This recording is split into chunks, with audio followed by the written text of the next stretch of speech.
Thank you very much, Mr. Speaker, and I'd like to thank my friend for bringing this issue and for his charming bow tie here in the House today.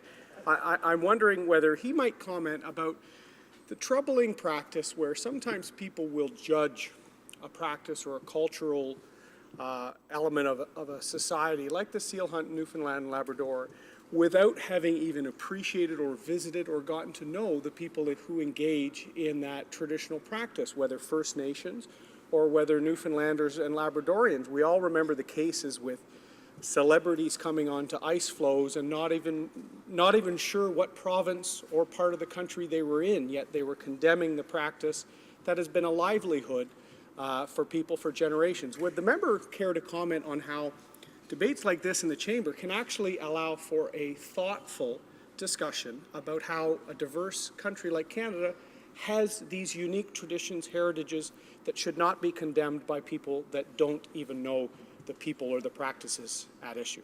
Thank you. Honourable Member for Coast of Bay, Central Notre Dame. I want to thank the member for Durham for his comments, and also with a comment about my charming bow tie as I stand here blushing shamelessly. That's very sweet. Thank you. I want to say also that he's right, very correct. The incident he talks about, by the way, not knowing where they're from, the celebrity was Paul McCartney, who was in Prince Edward Island, claiming that he was in Newfoundland and Labrador. But all that aside, that was a part of the problem, the misunderstanding, as he points out, the lack of understanding that took place. They go and witness the actual harvest itself. They do not go and witness the cultural aspect that follows from the harvest. That's the problem. If they did, they would probably not come back in a way that they first came. They would go back with a greater appreciation.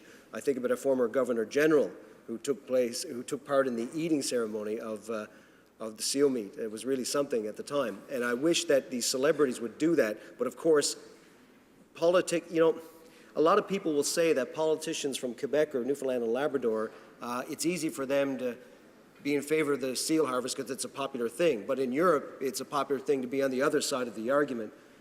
But at least I can say that politicians, the vast majority from Quebec, from Newfoundland and Labrador, and across this country, have a better understanding of the seal harvest than the protesters. Thank you very much, Mr. Speaker.